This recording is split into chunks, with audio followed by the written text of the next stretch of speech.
What if I told you the way that you're going about breaking free from your addiction is all wrong? What if I told you that there are some simple things that you must do if you want to be in recovery long term? I've been on this journey for over 20 years and I've been in recovery for over 16. And over the next 15 to 20 minutes, I am going to save you decades of time, frustration, and suffering. The first thing you want to do if you want to break free from your addiction is understand why you were addicted in the first place. I've had Gabor Mate on the podcast several times, and one of the things he basically says is you have to find out what's right with the addiction instead of what's wrong. Meaning, ask yourself why you chose to use the drugs or substances in the first place. And in many cases, it's to solve emotional pain and to numb you out from uncomfortable feelings. It's to reduce stress. It's to reduce anxiety. It's to allow you to feel comfortable in your own skin, right? Which all of those feelings can be very addicting, but yet they can get you into so much trouble. So for me, the way that played out in my life is when I was 14 years old, I was feeling lost, hopeless, anxious, depressed, all the things because my parents got divorced when I was roughly 5 years old and I didn't take it too well. I was picked on a lot in school. I loved sports. I loved watching sports, playing sports, all the things, but I was as unathletic as they came. So I started to develop this what's wrong with me mentality. Why are my friends parents together? How come my friends are good at sports and I'm not? How come my friends aren't being picked on and I am? Or I started to gain weight also at a very young age. And I was curious as to like, how come I'm eating the same foods and doing the same things as my friends, and yet they aren't gaining weight and I am? So I became very insecure, very self-conscious, and inevitably I was looking for a way to escape all of that pain. And for me, I took my first hit off a marijuana pipe when I was 14 years old, and I felt all those uncomfortable feelings go away. I no longer felt anxious. I no longer felt depressed. I no longer felt stressed. I no longer felt hopeless because I had found this thing that could allow me to finally feel at peace. And that feeling became very addictive for me. That feeling led to me smoking every day. It led to me selling a little bit on the side to support my habit, but it also led to a lot of problems in my life. Outside of the fact that what I was doing was illegal, it caused problems at home. I ended up being kicked out of my mom's house on my 16th birthday. I barely graduated high school because all my friends and I did was ride around and smoke weed, and we would often skip class, which then made it incredibly hard to succeed in school. And after graduating high school, I started to sell drugs and started to make a good living doing so. But what it did was it got me used to, again, chasing these fleeting feelings, doing things for the wrong reasons, self-medicating in a way that wasn't healthy. And also, I didn't understand really what I was doing. Like, I didn't understand until later on in life that the reason I was getting high and selling drugs and doing all those things is because I wanted to feel like I was loved. I wanted to feel like I was wanted. I wanted to feel like I was at peace. And because I was chasing those things, I would do whatever it took to keep up with that lifestyle in order to maintain that. So for me, that meant, again, smoking weed when I was a teenager, barely graduating high school. Then after I graduated high school, I started to sell pot to make money, like I said. And I finally, when I was doing that, I finally felt like I was wanted and needed. And I felt validation and things that, and feelings that I really didn't get when I was a kid. And it's a huge trap because I was obviously chasing happiness, love, and fulfillment in all the wrong places. And then what happened from there is I ended up graduating on like in the drug game, I guess you could say, and meeting more people that were selling and doing drugs. And when you do that, you meet more people that are doing harder drugs. And so I started to experiment with cocaine shortly after high school. And that led to a massive addiction to that. But not only did it lead to a bigger addiction, it created more mental health problems in my life. I began to have severe anxiety because all I was doing was, again, living a very unhealthy life with all the drugs I was doing, the drugs I was selling. I wasn't taking care of my body, and my body was just run down. And so finally, one day I was riding around, driving home, to my friend's house because I was living at my friend's house at the time because I'd been kicked out of both my parents' houses, and I was kind of bouncing from couch to couch. And I felt this like feeling. I felt this rapid. I felt like my heart beating rapidly. I felt some tingling, some numbness, and I thought I was having a heart attack. And I believe that because clearly I could have been, given the life that I was living. Ended up going to the emergency room. They hooked me up to vitals and checked my heart and stuff, and they found out that I had had a massive anxiety attack. Now, that was all drug induced, right? And because my life, it was a mess at that point. And so from there, you think that the solution would be to just stop doing all those things, right? But no, I had become so addicted to my lifestyle and addicted to, everything that was going on at that time that I had to do whatever it took to maintain those friendships that were shallow, that were leading me to poor decisions, and maintain that lifestyle that wasn't leading me anywhere other than to like be into more trouble and that sort of thing. And so I was offered a 5 milligram Percocet one day to just try it out like I did with the Coke and other drugs. And I felt the same feeling that I felt when I started to smoke weed. I felt the anxiety dissipate. I felt my emotions finally come back down to center. I felt like things were at peace more, right? But now what I've also done is I have started a whole new addiction that I had no idea would turn out the way that it did. So obviously, when I started to do painkillers, I realized I knew that I wasn't putting spinach into my system. I just didn't realize how fast I would become addicted to these drugs. So 5 milligrams turn into 10, turn into 20, all the way up until I'm doing hundreds of milligrams of Oxycontin up my nose every single day to support my habit. All because I couldn't deal with my emotional pain. I couldn't deal with the anxiety. I couldn't deal with my own mental health stuff. I couldn't deal with making friends that actually had my own best interest at heart. I couldn't deal with taking personal accountability. So I escaped. I did whatever I could to numb pain.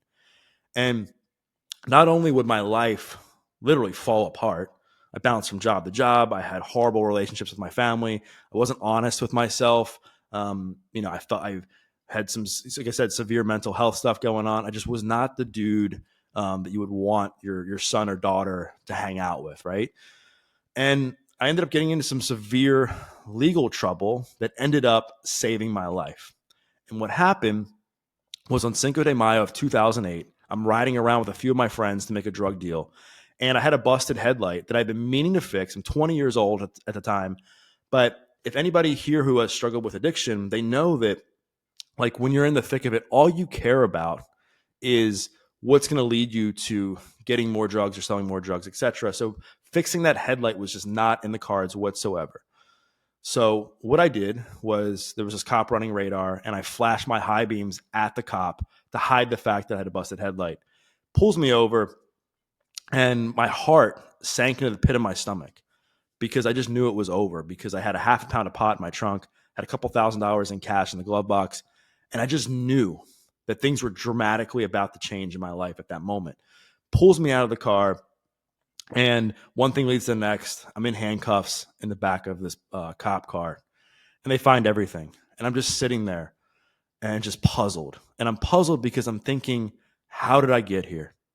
How did the kid who just wanted to be loved, how did the kid who just wanted to fit in, how did the kid who just wanted to be happy in life, how is he now in the back of a cop car in handcuffs and about to be charged with a felony?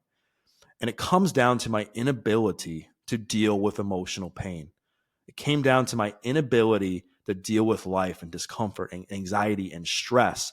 And it came down to me looking for love and fulfillment and peace in all of the wrong places, being drugs, bad people I shouldn't have been spending time with, making the wrong decisions. All those things finally came to a head.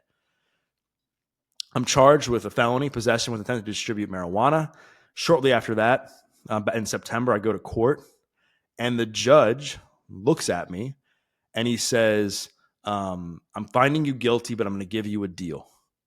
So he found me guilty of possession with the intent to distribute marijuana and sentenced me to 5 years in jail, but suspended everything but 90 days, meaning if I messed up and failed probation in any way, I would have to go back and potentially do the full 5 years of my sentence. Give me 5 years probation, 200 hours community service, all kinds of fines and drug classes. But he's like, Doug, you're young, you're 20. This felony conviction is going to haunt you for the rest of your life. If you complete everything without messing up, I will take the felony conviction off of your record and give you a PBJ at the end of your 5 years of probation. And at the time, I didn't think I was going to live to see my 25th birthday, but I had no other choice but to take that deal. Several weeks later, I go to jail, and the first thing I had to do was detox cold turkey of Oxycontin. But after that, my life changed. And like I said, my entire life up until that point, I was using drugs and substances to numb emotional pain and was taking no responsibility for my life. My soon-to-be cellmate was like, you're going to start working out with me when you get through your detox. And I looked at him, I'm like, there's no way I'm going to work out. At the time, I could have been a model for Pillsbury. There's no way I'm working out with this dude. But shortly after that, we had a conversation in the cell that changed my life. And it can change yours too. He looked at me and he was asking me questions about why I was in jail, why I was doing all these things. And I started to blame everybody else for my problems but myself. And here's the big shift you need to take when you're recovering from addiction. This is the big shift. He essentially said to me, he's like, you're blaming everybody for your problems but yourself. You're taking zero accountability, zero responsibility. He said, you chose to get yourself here and it's up to you to change. And I was kind of shook at that time because I was thinking he would coddle me or he would say, you know what, like, it's okay, Doug, the world's against you. But he's like, no, like, stop being a victim. Stop feeling sorry for yourself. It was the first time in my life I really had somebody who wasn't a member of my family or a friend kind of tell me like the truth, the hard truth about what I needed to do. And in that moment, I had realized that I wasn't being honest, that I wasn't the smartest person in the room. I had at the time 21 jobs. At the time I was 21, so I was 21 when I was in jail. I had damaged relationships. I'm a drug addict. I'm a convicted felon. I had all these things that are going wrong in my life. And I continued to justify my behavior based on, the story I was telling myself. And so he motivated me to start training with him every single day during my 90-day sentence. I went from not being able to do a single push-up from my knees to doing a full set of 10 push-ups from my feet by the time my sentence was over. I went from not being able to walk up and down the stairs because I was so deconditioned to being able to run a mile when I was behind bars. And what that did for me, it has built the foundation for everything that I do and talk about now.